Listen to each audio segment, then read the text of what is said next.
সকলেই জানি পৃথিবীর জমিনে যে জায়গা পবিত্র জায়গা যেখানে হাদিস কোরআনের কথা আলোচনা হয়, ইসমা ইয়াসিন কথা আলোচনা হয়, সেই জায়গাটা একটা বেস্তির বাগান। তোমরা সেই জায়গায় কিছুক্ষণ অবস্থান করলে আল্লাহ পাক তোমাদের ছোট ছোট গুনাহকে আল্লাহ মাফ করে দেবেন। আমার জানিয়ে দিয়েছে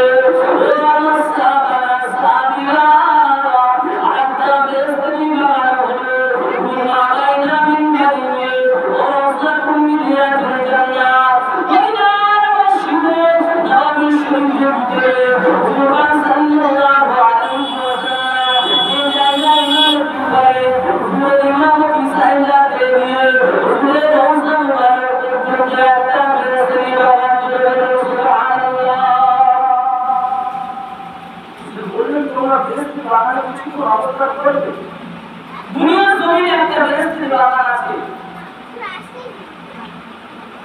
তোমরা সেই জায়গাটা অবস্থান করবো। কিন্তু আজ আমরা মুসলমান বেস্তির বাগানে মধ্যে কিছু না।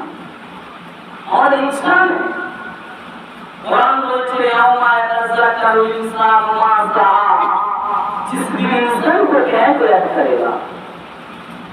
আল্লাহ পাক বলছে ও আমার বান্দারা, আমি আল্লাহ পাক কোরআন শরীফের মধ্যে জানিয়ে দিয়েছি, তোমরা কিন্তু এখন চিন্তা করছো না, কিন্তু সেদিন আসবে, সেদিন তোমাদের আসবে।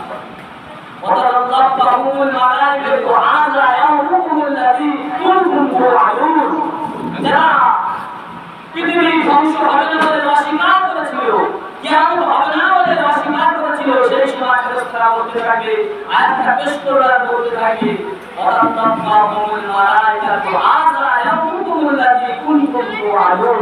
ফেরেশতারা বলতে থাকে, দেখো এই সেই যেদিন তোমরা অস্বীকার করেছিলে, যেদিন তোমরা মানছিলে না, অন্যায় করেছিলে, দেখো এই সেই দিন, কিয়ামতের দিন, বড় ভয়ঙ্কর দিন, তোমাদের কি বাঁচাবে বলো। কোরআনের আয়াত কত সুন্দর, 17 নম্বর পারার মধ্যে আল্লাহ জানেন সেদিন তোমাদেরকে বাঁচাবে। আল্লাহ না কানু বাঁচাবে সেদিন। হ্যাঁ, দুনিয়া জমিনে খালা কানুন বাঁচাবে, তোমার সেবা করবে মরণের পর। নবীরা পর্যন্ত মানে যতক্ষণ আখিরি জামানার নবী সুপারিশ করবে ততক্ষণ জান্নাতে যেতে পারবে না। নবীরা আফসোস করে আমাদের মাটি বসে না, আল্লাহ আমাদের নবী না বানিয়ে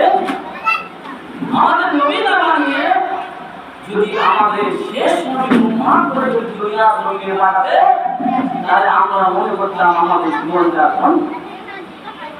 কিন্তু আজ আমরা পৃথিবীর মধ্যে সবচেয়ে শ্রেষ্ঠ উম্মত হয়েছি, নবীরা আফসোস করছে পৃথিবীর মধ্যে সবচেয়ে শ্রেষ্ঠ উম্মত হয়েছি, তবু আল্লাহ শুকরিয়া আদায় করছে।